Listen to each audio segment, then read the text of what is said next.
exciting announcement is the 1 in a Million competition. So 1 Million Cups is put on through the Kauffman Foundation in Kansas City, and what they're doing is they're going to be selecting one winner who is a 1 Million Cups presenter to receive $10,000 at a pitch competition that will take place in Kansas City. So finalists will be flown out to Kansas City, they'll compete, and the winner takes home a $10,000 prize. I think the fun part is that you have had to have presented at a 1 Million Cups to be eligible, and we would love to see a great turnout from the Madison area and have us represented in that. So if you're interested, please feel free to check out our website. There'll be more information, and we'll be including information in our newsletter as well.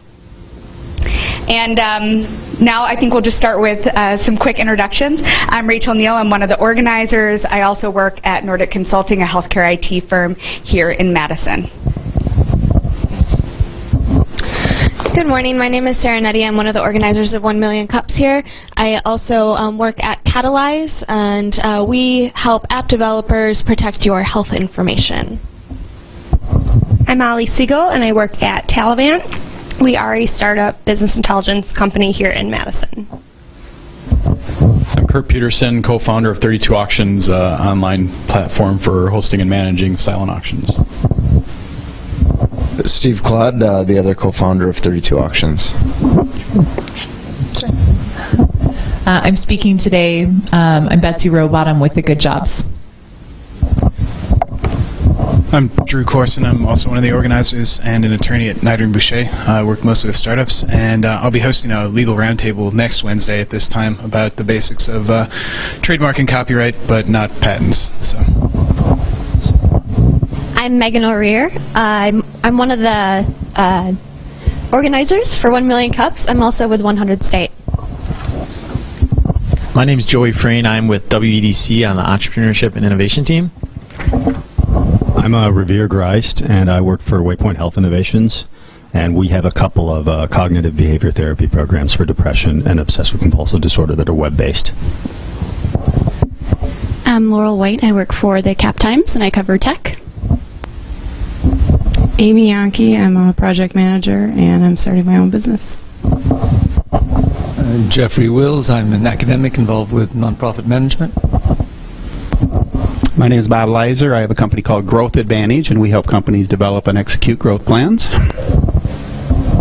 I'm John Nelson. I'm the What Colors Your Parachute career coach.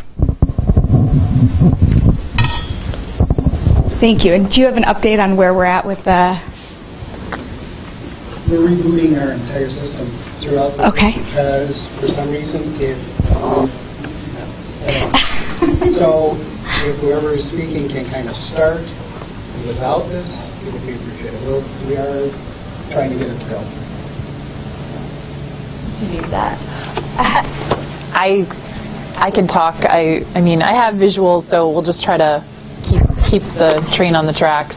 I can skip through and just start with sort of. Just to plug in when you're ready. Okay, sounds good. Yeah, if we plug it in now, maybe it'll just come up. Sure.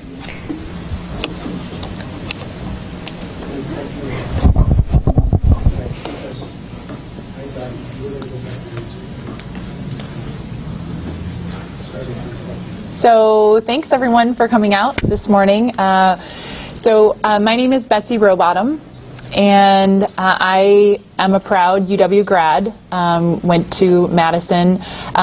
My company is called The Good Jobs, and we went through the business accelerator called Generator here in the state of Wisconsin.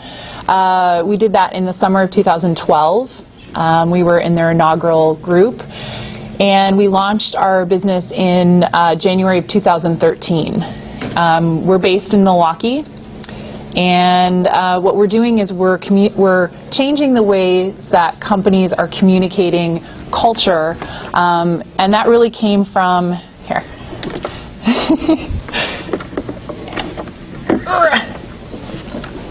Is it gonna reach? It'd be great if it works. There's some nice visuals.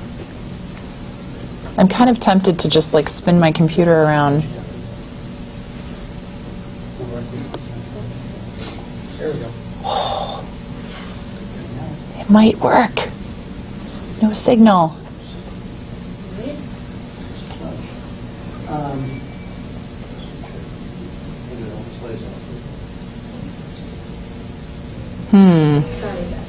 That's okay. I'm just trying to figure out.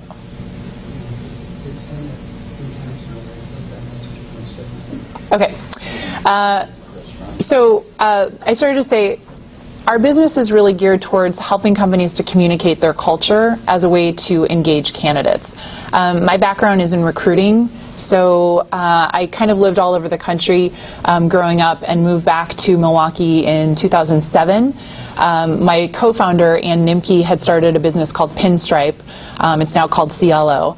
And what Pinstripe did and does is they're a recruitment process outsourcing company. So they did large projects for AT&T, Citigroup, just around recruiting.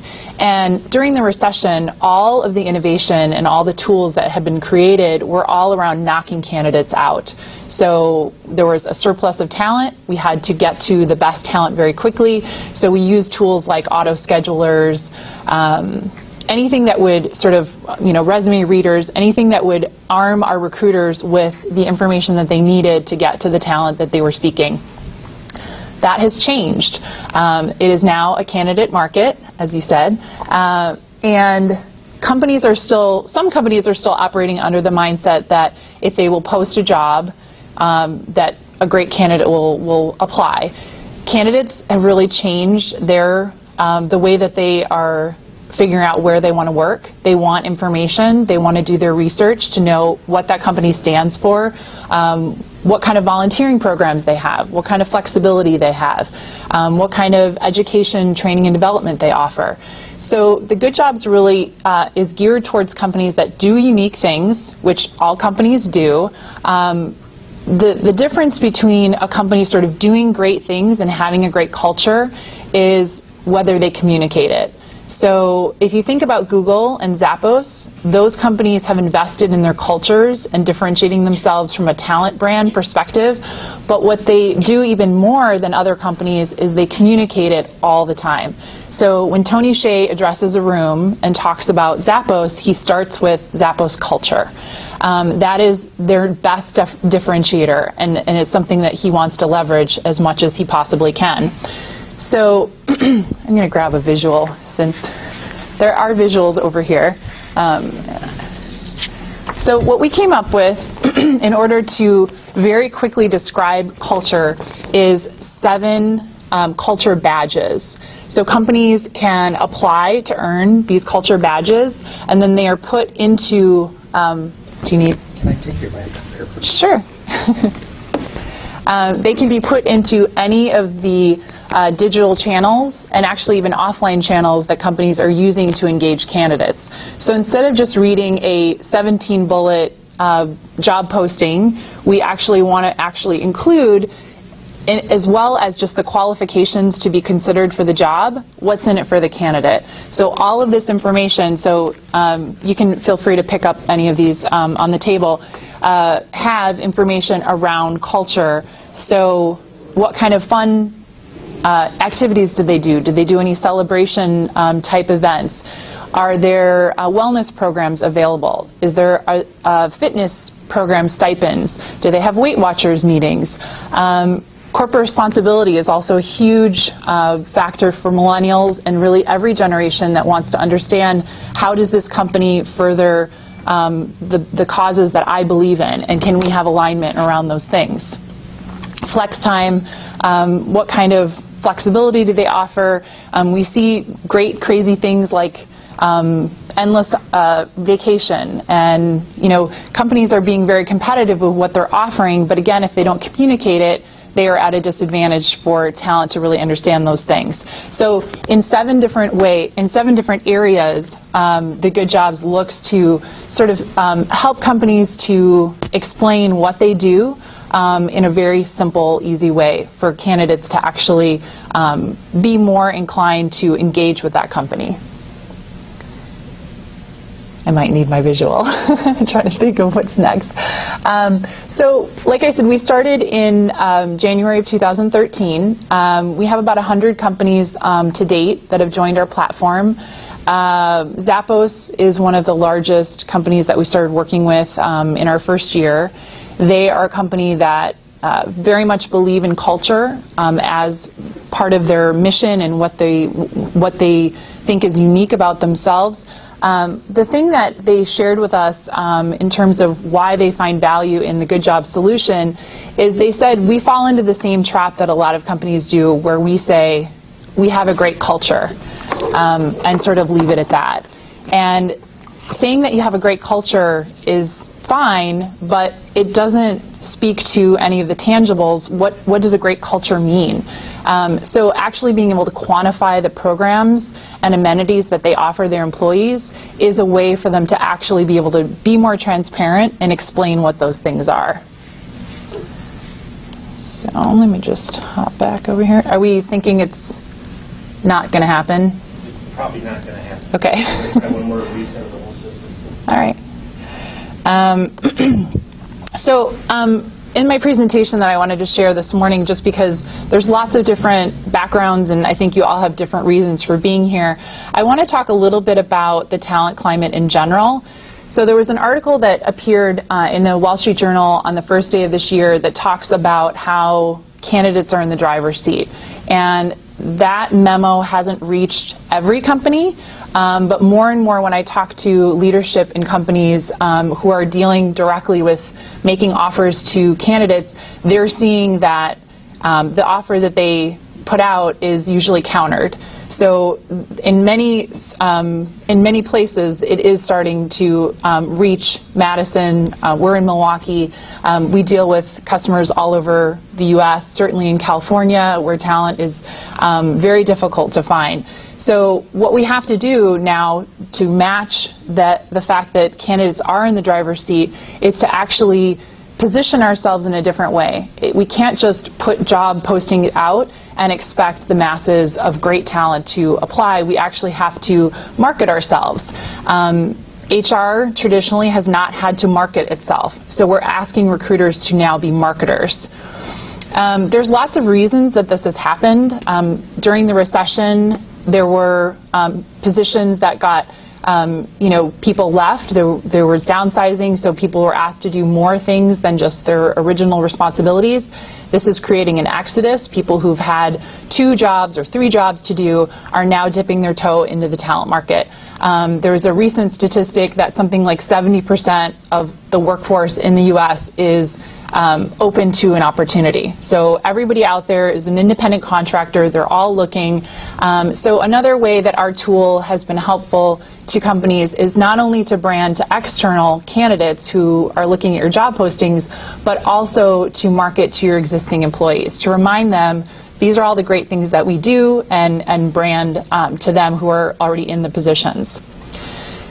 So millennials are going to be a huge part of our workforce, and they are different from other generations. On the negative, we kind of laugh and say that millennials are sort of entitled, they're recognition seeking, they like to take selfies. On the other side, their strengths are that they are very research driven. So where our tool really comes into contact with the research is if you look at a career site and it says, we like to work hard, play hard, we're looking for smart people, inquire within. You haven't told anyone why to apply. Now, a desperate job seeker will take that lure and apply for the job, but the person who's discerning, who wants alignment with their lifestyle and the way that they like to work, actually will need more information. So this is where being really transparent and explaining who you are as an employer will make a huge difference. I have all these awesome graphs. So there's this amazing graph. The end of the world is coming, people. And this is the only time this has ever happened. That's fine. So, I mean, one thing I just want to say, how many people in this room have applied for a job in the last 2 years? Okay, so not that many. Job postings, for those of you who haven't been in the job market in the last couple of years, they still suck. They're awful. They have 37 bullet points that tell you why you could be considered. There's almost no information around why would I bother? What's in it for me? Why would I care about your company? So the good jobs, you know, our solution is meant to be visual. It's meant to create an engagement point that actually communicates what's in it for the candidate, so that they don't just have to comply with 25 out of the 37 bullet points, but that actually gets them excited to apply. I talked to someone in talent branding recently, and he said, if my candidates aren't frothing at the mouth, so excited to apply, then I haven't done my job right. But I haven't read that many job postings that look like that. So that's pretty rare. I think I mentioned we're based in Milwaukee, and there's a young professional group there called New Waukee, and we participated in a job fair, and we asked all of the participants, it was about 1,200 people, how important is culture when you are looking at your next opportunity? And 98% said that culture was as important, if not more, than the compensation that they receive. And if you think about that, when we receive an offer letter, we on good faith apply, knowing that the salary range will be within the range that we expect. We kind of suspend our curiosity for the moment. We go through the dance, we court the employer. Culture is something that can be communicated from day one. There's no reason to reveal all the features and benefits that you will receive after you've already accepted the offer. We don't buy a car because it has 4 doors and a steering wheel. We buy it because it has heated seats, leather seats, turbo, blah, blah, blah, blah, blah. All the features and benefits are always revealed. And our jobs are the only thing that, surprise, you get to bring your dog to work. Or surprise, we have a fitness program and you get a stipend. There's no reason to hold that information back, yet 95% of employers still do. So when we think about culture, again, you know, a lot of companies fall short when they say, we have a great culture, but they don't go any further. So the real value to using culture badges is to actually quantify and really give insight into what you invested in your employers. And ultimately, the goal is to increase conversions. Conversions outside of e-com in our world is a candidate into an applicant. The culture badges are also meant to create trust, build trust through that transparent window that otherwise wouldn't have been revealed. We ourselves are not a job board. TheGoodJobs.com does not compete with Monster or CareerBuilder. We partner with all of those sites, and we put the culture badges into the jobs so that we can make those investments more effective. And then last, we also have analytics to show what your candidates are clicking on. So in the case of Zappos, overwhelmingly, their badges that get clicked on are the Fun Badge and Extreme Perks. About 50% of all their clicks are that. Now, they have a very high traffic site, so probably a lot of their consumers are also on their career site just checking out who they are as an employer. The nice thing about talent branding is that it's not siloed away from the consumer brand, just like a consumer brand is not siloed away from an employment brand. So they also are getting all kinds of insight into the fact that Zappos offers free rides on their corporate jet. They want to know who they are as an employer. As a consumer, we want to be educated about where our dollars are going and who they are as an employer. So the way our service works, our deliverables come in kind of a 2-step process. The first step is to actually get all this content. So we go through about a 3 to 5 hour culture workshop where the goal of that is to kind of get all the information that usually lives in recruiters' brains. Sometimes it lives in employee handbooks. And maybe it even lives within the site, but in all different places, and actually create sort of a culture Bible for recruiters to be able to use, certainly external candidates to really understand, but actually kind of make it a one-stop shop. The second step is to then work with you to see where are you already investing, what are your recruitment marketing channels, and then actually make a greater impact by putting the culture badges into those different channels. We're totally technology agnostic. We can integrate with really any applicant tracking system.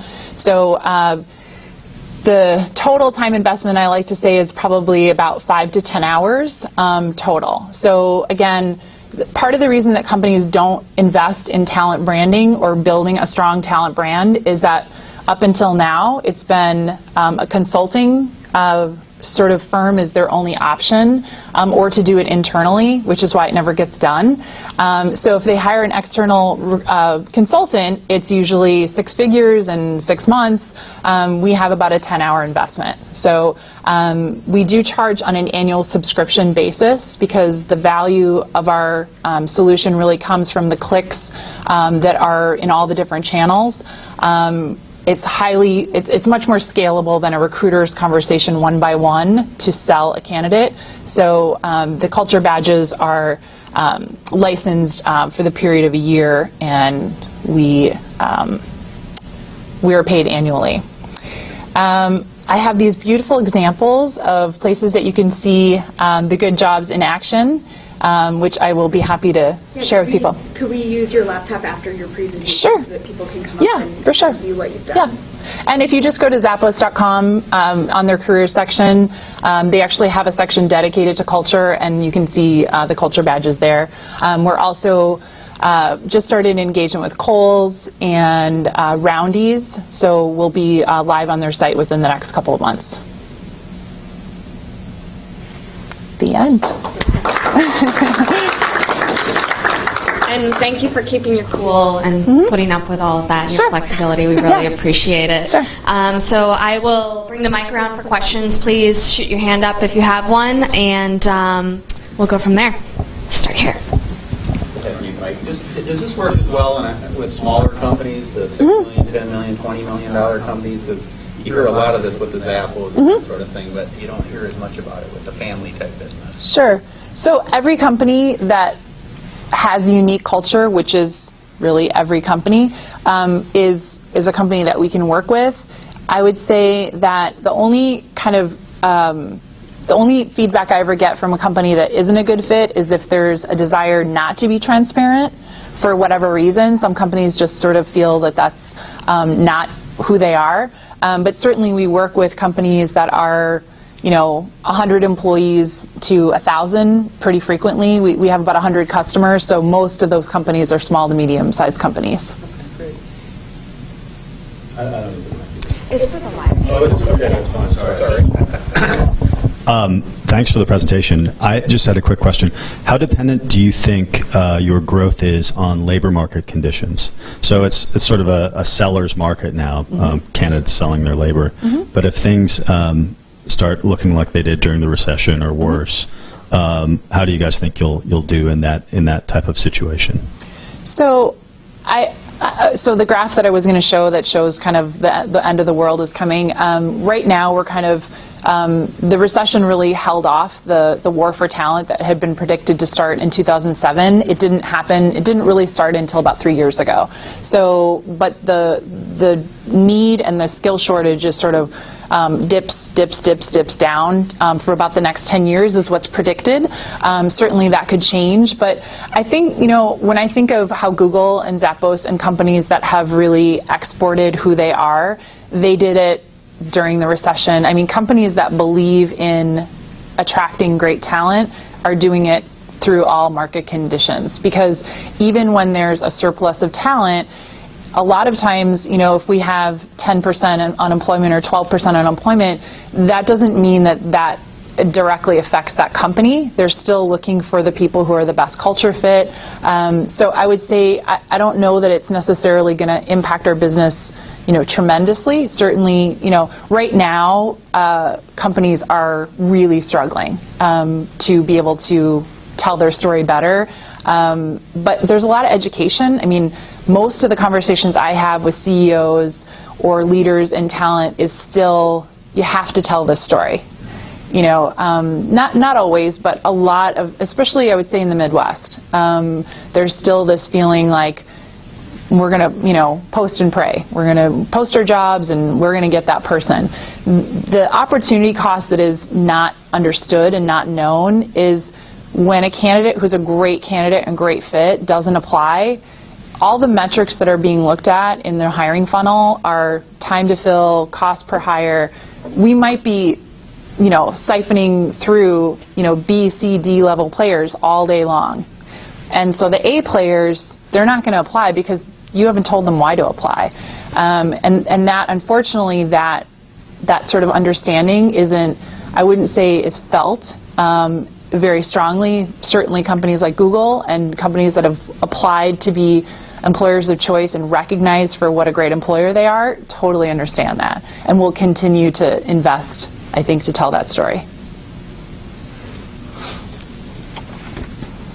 So, two-part question. First of all, have you worked with any companies in Madison? And then secondly, do you feel like companies in the Midwest, in Wisconsin, have to work a little bit harder than companies on the coasts to recruit? I think that companies on the coast have figured out that this is, that's part of the reason that this whole culture revolution started, is that they started having cereal bars and, all kinds of creative things. I would say that companies in the Midwest are doing those things, but they're not as good as communicating those things. I think that it's still sort of like, surprise on day one, look at all this great stuff you get. We just started working with a company in Madison, and I always say their name wrong, so I'm on the spot, but it's WOCCU, World Council of Credit Unions. Yes. Woku. And we do, so right now our outreach, we're a team of 6 people. We have monthly webinars that we do around educating companies around why it's important to communicate culture. So we kind of do a slant on it. Last month we did how to attract millennials and why millennials care about culture. So we're doing a lot of outreach, and that company went through a webinar and reached out to us. What's the long-term model as far as, as your company grows and your clients grow? And you had talked about the initial input of 5 to 10 hours, but do you curate their culture, or do you have mandatory check-ins where they, re-up for badges, or what's the model? So we don't have mandatory check-ins. It's natural for a company who doesn't earn a badge to try again if their programs change.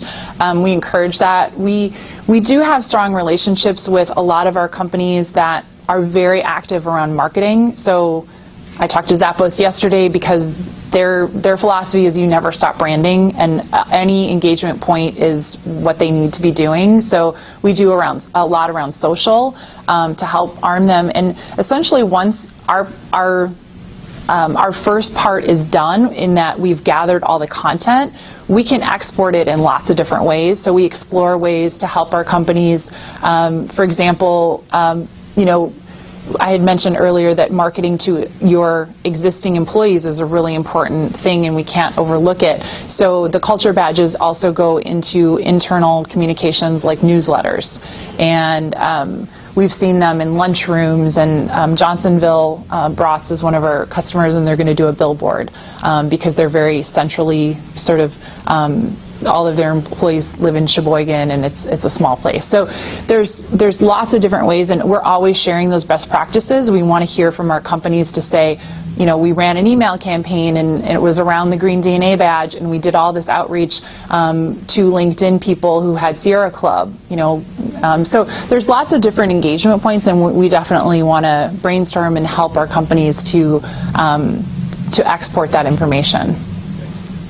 And the long term, I just want to answer, the long term for us, for the good jobs, is we actually see ourselves as helping companies to standardize culture language. So when we talked about the analytics, we're gathering what candidates are clicking on all over, so we can actually separate that out geographically to see what candidates care about. We can separate it out by job group. So being able to share that kind of analytic information back to companies who are trying to figure out what they should invest in. Green DNA is a funny one for us because it traditionally ranks very low in terms of candidates wanting that information, and that's on the mass, that's on the whole.